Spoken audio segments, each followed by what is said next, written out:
Volume 1, Chapter 8. As she was devoted to romantic efforts, Lord Warburton ventured to express a hope that she would come some day and see his house, a very curious old place. He extracted from Mrs. Touchett a promise that she would bring her niece to Lockleigh, and Ralph signified his willingness to attend the ladies if his father should be able to spare him. Lord Warburton assured our heroine that in the meantime his sisters would come and see her. She knew something about his sisters, having sounded him, during the hours they spent together while he was at Gardencourt, on many points connected with his family.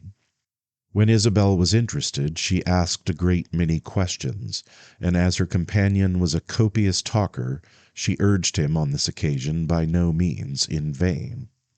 He told her he had 4 sisters and 2 brothers, and had lost both his parents. The brothers and sisters were very good people. Not particularly clever, you know, he said, but very decent and pleasant. And he was so good as to hope Miss Archer might know them well.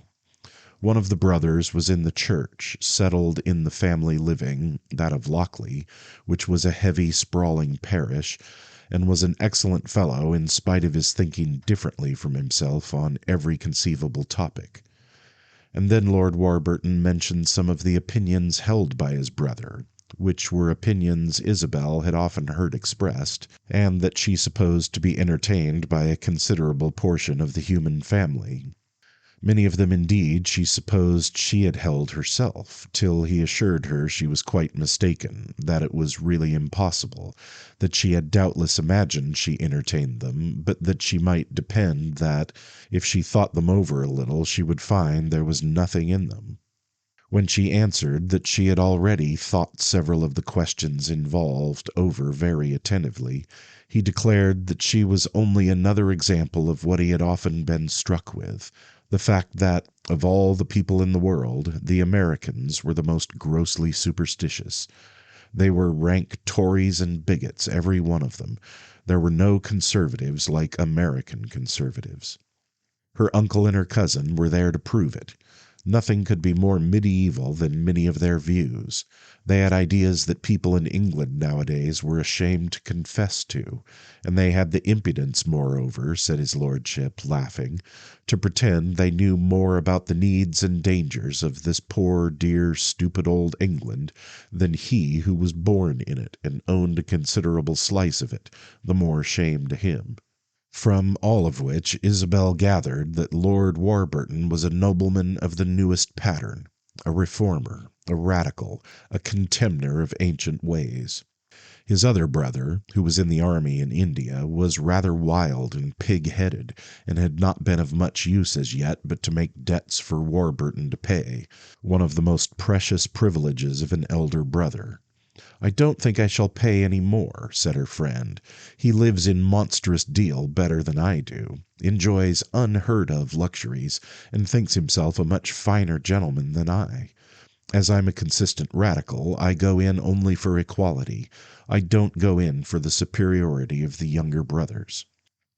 2 of his 4 sisters, the second and fourth, were married, one of them having done very well, as they said, the other only so-so. The husband of the elder, Lord Haycock, was a very good fellow, but unfortunately a horrid Tory, and his wife, like all good English wives, was worse than her husband. The other had espoused a smallish squire in Norfolk, and, though married but the other day, had already 5 children. This information, and much more, Lord Warburton imparted to his young American listener, taking pains to make many things clear, and to lay bare to her apprehension the peculiarities of English life. Isabel was often amused at his explicitness, and at the small allowance he seemed to make either for her own experience or for her imagination. "He thinks I'm a barbarian," she said, "and that I've never seen forks and spoons," and she used to ask him artless questions for the pleasure of hearing him answer seriously. Then, when he had fallen into the trap, "It's a pity you can't see me in my war paint and feathers," she remarked. "If I had known how kind you are to the poor savages, I would have brought over my native costume." Lord Warburton had traveled through the United States and knew much more about them than Isabel. He was so good as to say that America was the most charming country in the world, but his recollections of it appeared to encourage the idea that Americans in England would need to have a great many things explained to them.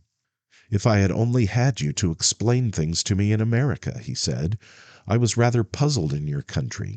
In fact, I was quite bewildered, and the trouble was that the explanations only puzzled me more.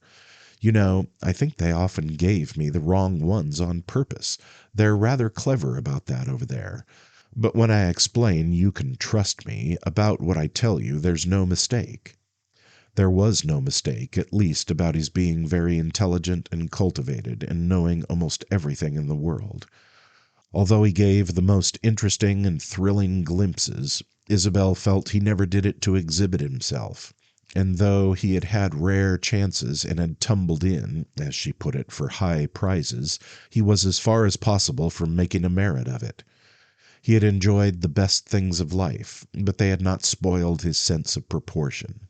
His quality was a mixture of the effect of rich experience, oh, so easily come by, with a modesty at times almost boyish, the sweet and wholesome savor of which, it was as agreeable as something tasted, lost nothing from the addition of a tone of responsible kindness. "I like your specimen English gentleman very much," Isabel said to Ralph after Lord Warburton had gone. "I like him too. I love him well," Ralph returned, "but I pity him more." Isabel looked at him askance. "Why, that seems to me his only fault, that one can't pity him a little. He appears to have everything, to know everything, to be everything." "Oh, he's in a bad way," Ralph insisted. "I suppose you don't mean in health?" "No. As to that, he's detestably sound. What I mean is that he's a man with a great position who's playing all sorts of tricks with it. He doesn't take himself seriously." "Does he regard himself as a joke?" "Much worse. He regards himself as an imposition, as an abuse." "Well, perhaps he is," said Isabel. "Perhaps he is, though on the whole I don't think so.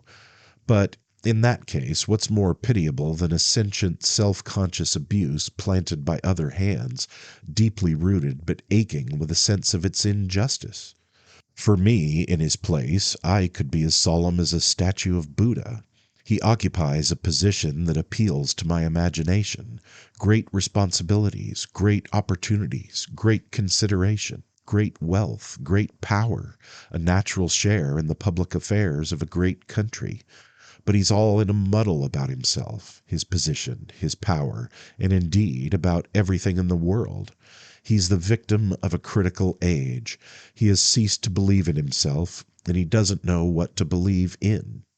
When I attempt to tell him, because if I were he, I know very well what I should believe in, he calls me a pampered bigot. I believe he seriously thinks me an awful Philistine. He says I don't understand my time. I understand it certainly better than he, who can neither abolish himself as a nuisance nor maintain himself as an institution." "He doesn't look very wretched," Isabel observed. "Possibly not, though, being a man of a good deal of charming taste, I think he often has uncomfortable hours. But what is it to say of a being of his opportunities that he's not miserable? Besides, I believe he is." "I don't," said Isabel. "Well," her cousin rejoined, "if he isn't, he ought to be." In the afternoon she spent an hour with her uncle on the lawn, where the old man sat, as usual, with his shawl over his legs and his large cup of diluted tea in his hands. In the course of conversation he asked her what she thought of their late visitor. Isabel was prompt. "I think he's charming." "He's a nice person," said Mr. Touchette, "but I don't recommend you to fall in love with him." "I shall not do it, then. I shall never fall in love but on your recommendation. Moreover," Isabel added, "my cousin gives me rather a sad account of Lord Warburton." "Oh, indeed. I don't know what there may be to say, but you must remember that Ralph must talk." "He thinks your friends too subversive, or not subversive enough. I don't quite understand which," said Isabel. The old man shook his head slowly, smiled, and put down his cup. I don't know which either. He goes very far, but it's quite possible he doesn't go far enough. He seems to want to do away with a good many things, but he seems to want to remain himself. I suppose that's natural, but it's rather inconsistent. "Oh, I hope he'll remain himself," said Isabel. "If he were to be done away with, his friends would miss him sadly." "Well," said the old man, "I guess he'll stay and amuse his friends. I should certainly miss him very much here at Gardencourt. He always amuses me when he comes over, and I think he amuses himself as well. There's a considerable number like him round in society. They're very fashionable just now. I don't know what they're trying to do, whether they're trying to get up a revolution. I hope, at any rate, they'll put it off till after I'm gone. You see, they want to disestablish everything, but I'm a pretty big landowner here, and I don't want to be disestablished. I wouldn't have come over if I had thought they were going to behave like that," Mr. Touchette went on with expanding hilarity. "I came over because I thought England was a safe country. I call it a regular fraud if they're going to introduce any considerable changes. There'll be a large number disappointed in that case." "Oh, I do hope they'll make a revolution," Isabel exclaimed. "I should delight in seeing a revolution." "Let me see," said her uncle with a humorous intention. "I forget whether you're on the side of the old or on the side of the new. I've heard you take such opposite views." "I'm on the side of both. I guess I'm a little on the side of everything. In a revolution, after it was well begun, I think I should be a high, proud loyalist. One sympathizes more with them, and they've a chance to behave so exquisitely. I mean, so picturesquely." "I don't know that I understand what you mean by behaving picturesquely, but it seems to me that you do that always, my dear." "Oh, you lovely man, if I could believe that," the girl interrupted. "I'm afraid, after all, you won't have the pleasure of going gracefully to the guillotine here just now," Mr. Touchette went on. "If you want to see a big outbreak, you must pay us a long visit. You see, when you come to the point, it wouldn't suit them to be taken at their word." "Of whom are you speaking?" "Well, I mean Lord Warburton and his friends, the radicals of the upper class. Of course, I only know the way it strikes me. They talk about the changes, but I don't think they quite realize. You and I, you know, we know what it is to have lived under democratic institutions. I always thought them very comfortable, but I was used to them from the first. And then, I ain't a lord. You're a lady, my dear, but I ain't a lord. Now, over here, I don't think it comes quite home to them. It's a matter of every day and every hour, and I don't think many of them would find it as pleasant as what they've got. Of course, if they want to try, it's their own business, but I expect they won't try very hard." "Don't you think they're sincere?" Isabel asked. "Well, they want to feel earnest," Mr. Touchette allowed, "but it seems as if they took it out in theories mostly. Their radical views are a kind of amusement. They've got to have some amusement, and they might have coarser tastes than that. You see, they're very luxurious, and these progressive ideas are about their biggest luxury. They make them feel moral, and yet don't damage their position. They think a great deal of their position. Don't let one of them ever persuade you he doesn't, for if you were to proceed on that basis, you'd be pulled up very short." Isabel followed her uncle's argument, which he unfolded with his quaint distinctness, most attentively, and though she was unacquainted with the British aristocracy, she found it in harmony with her general impressions of human nature. But she felt moved to put in a protest on Lord Warburton's behalf. "I don't believe Lord Warburton's a humbug. I don't care what the others are. I should like to see Lord Warburton put to the test." "Heaven deliver me from my friends," Mr. Touchette answered. "Lord Warburton's a very amiable young man, a very fine young man. He has 100,000 a year. He owns 50,000 acres of the soil of this little island, and ever so many other things besides. He has half a dozen houses to live in. He has a seat in Parliament, as I have one at my own dinner table. He has elegant tastes, cares for literature, for art, for science, for charming young ladies. The most elegant is his taste for the new views. It affords him a great deal of pleasure, more perhaps than anything else, except the young ladies. His old house over there, what does he call it, Lockley, is very attractive, but I don't think it's as pleasant as this. That doesn't matter, however. He has so many others. His views don't hurt anyone as far as I can see. They certainly don't hurt himself. And if there were to be a revolution, he would come off very easily. They wouldn't touch him. They'd leave him as he is. He's too much liked. Ah, he couldn't be a martyr even if he wished, Isabel sighed. That's a very poor position. He'll never be a martyr unless you make him one, said the old man. Isabel shook her head. There might have been something laughable in the fact that she did it with a touch of melancholy. I shall never make anyone a martyr. You'll never be one, I hope. I hope not.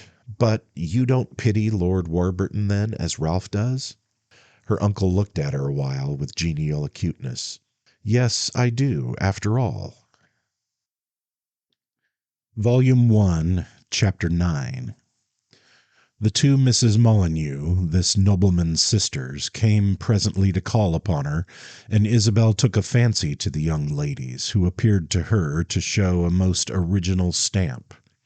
It is true that when she described them to her cousin by that term, he declared that no epithet could be less applicable than this to the two Misses Molyneux, since there were 50,000 young women in England who exactly resembled them.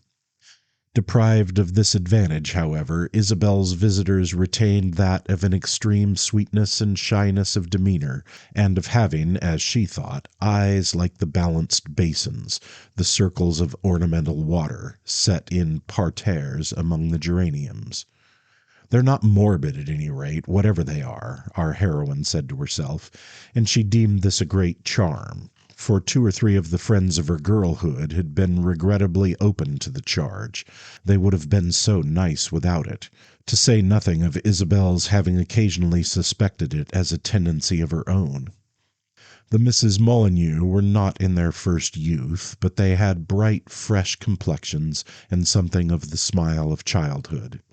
Yes, their eyes, which Isabel admired, were round, quiet, and contented, and their figures, also of a generous roundness, were encased in sealskin jackets. Their friendliness was great, so great that they were almost embarrassed to show it.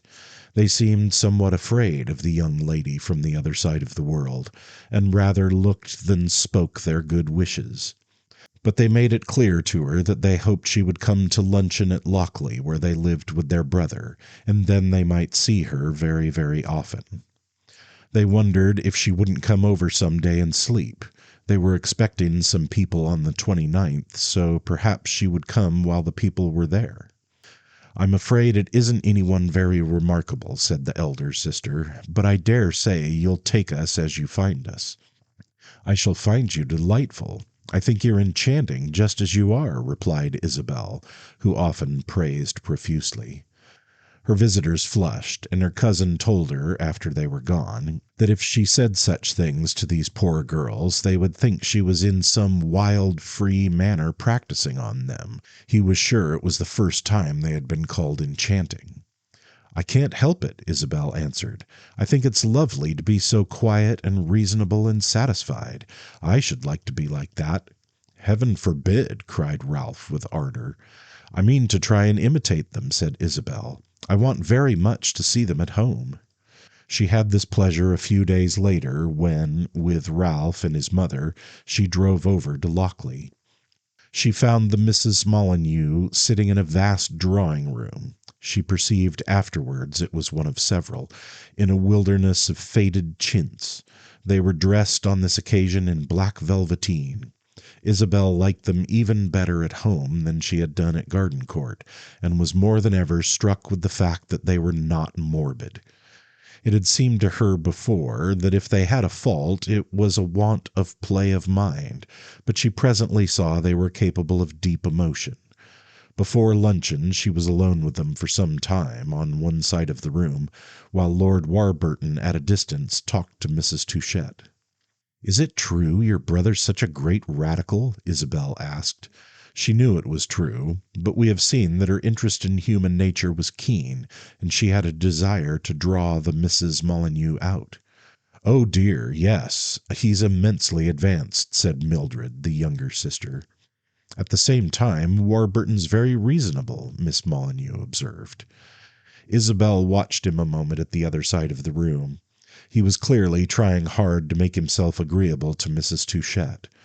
Ralph had met the frank advances of one of the dogs before the fire that the temperature of an English August in the ancient expanses had not made an impertinence. "Do you suppose your brother's sincere?" Isabel inquired with a smile. "Oh, he must be, you know," Mildred exclaimed quickly, while the elder sister gazed at our heroine in silence. "Do you think he would stand the test?" "The test?" "I mean, for instance, having to give up all this." "Having to give up Lockleigh?" said Miss Molyneux, finding her voice. "Yes, and the other places. What are they called?" The two sisters exchanged an almost frightened glance. "Do you mean on account of the expense?" the younger one asked. "I dare say he might let one or two of his houses," said the other. "Let them for nothing?" Isabel demanded. "I can't fancy his giving up his property," said Miss Molyneux. "Ah, I'm afraid he is an impostor," Isabel returned. "Don't you think it's a false position?" Her companions evidently had lost themselves. "My brother's position?" Miss Molyneux inquired. "It's thought a very good position," said the younger sister. "It's the first position in this part of the county." "I dare say you think me very irreverent," Isabel took occasion to remark. "I suppose you revere your brother, and are rather afraid of him." "Of course one looks up to one's brother," said Miss Molyneux simply. "If you do that, he must be very good, because you, evidently, are beautifully good." "He's most kind. It will never be known, the good he does." "His ability is known," Mildred added. "Everyone thinks it's immense." "Oh, I can see that," said Isabel. "But if I were he, I should wish to fight to the death. I mean, for the heritage of the past. I should hold it tight." "I think one ought to be liberal," Mildred argued gently.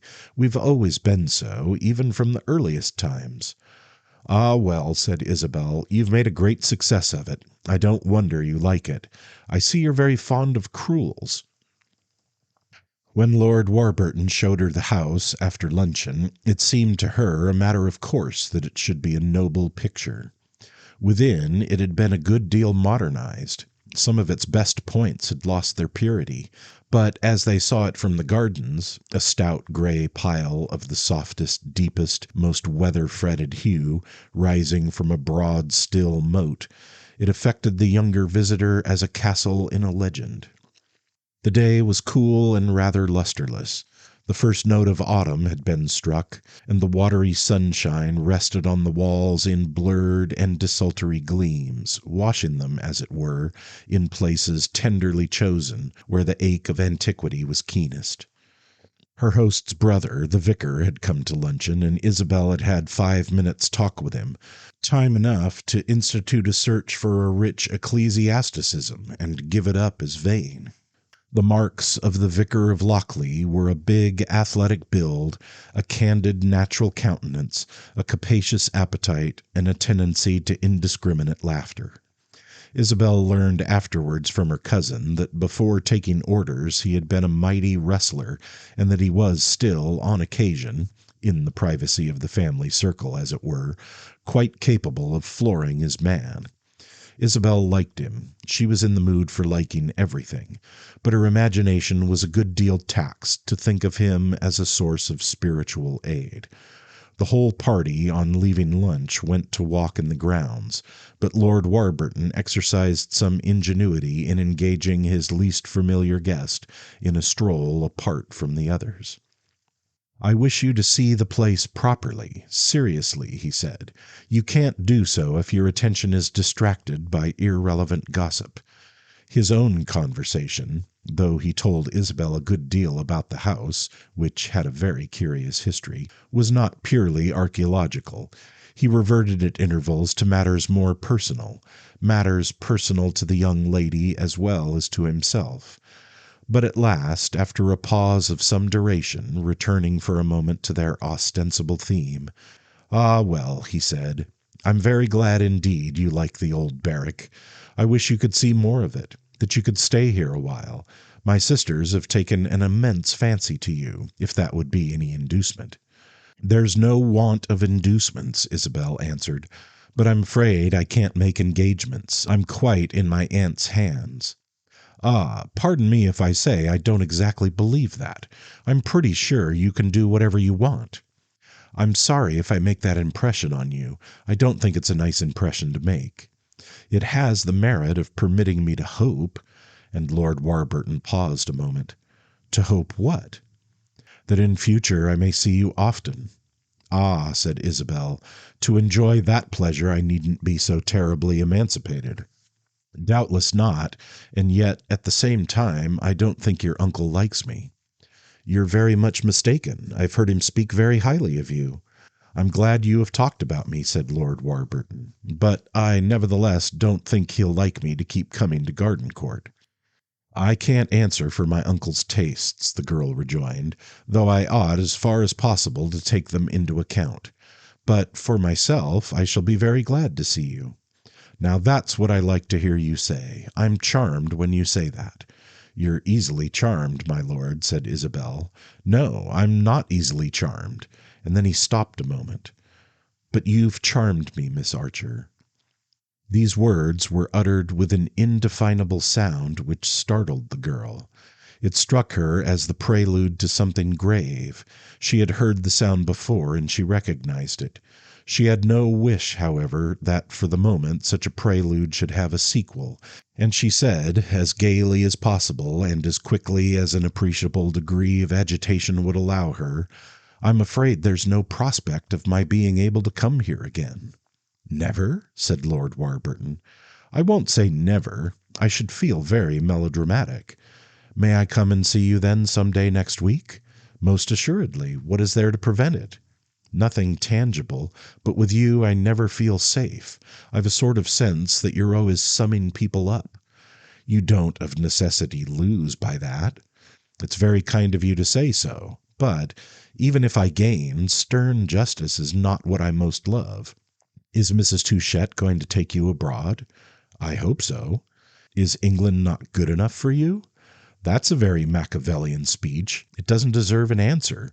I want to see as many countries as I can." "Then you'll go on judging, I suppose." "Enjoying, I hope, too." "Yes, that's what you enjoy most. I can't make out what you're up to," said Lord Warburton. "You strike me as having mysterious purposes, vast designs." "You're so good as to have a theory about me which I don't at all fill out. Is there anything mysterious in a purpose entertained and executed every year in the most public manner by 50,000 of my fellow countrymen, the purpose of improving one's mind by foreign travel?" "You can't improve your mind, Miss Archer," her companion declared.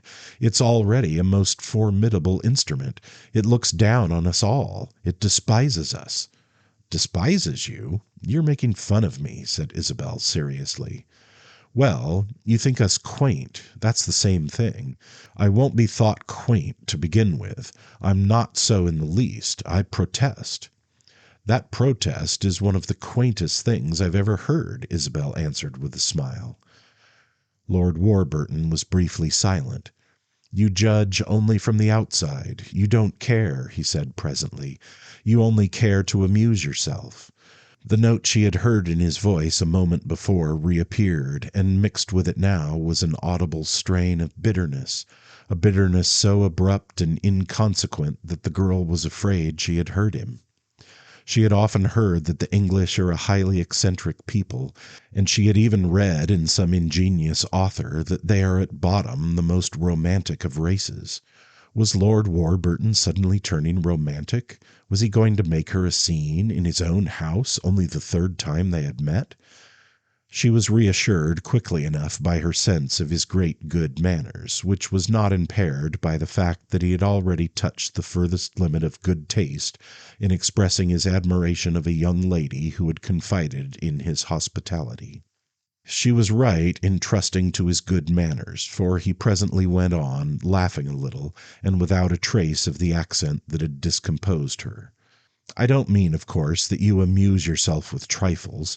You select great materials, the foibles, the afflictions of human nature, the peculiarities of nations. As regards that, said Isabel, I should find in my own nation entertainment for a lifetime. But we've a long drive, and my aunt will soon wish to start. She turned back toward the others, and Lord Warburton walked beside her in silence. But before they reached the others, "I shall come and see you next week," he said. She had received an appreciable shock, but as it died away she felt that she couldn't pretend to herself that it was altogether a painful one. Nevertheless, she made answer to his declaration coldly enough, "Just as you please." And her coldness was not the calculation of her effect. A game she played in a much smaller degree than would have seemed probable to many critics. It came from a certain fear.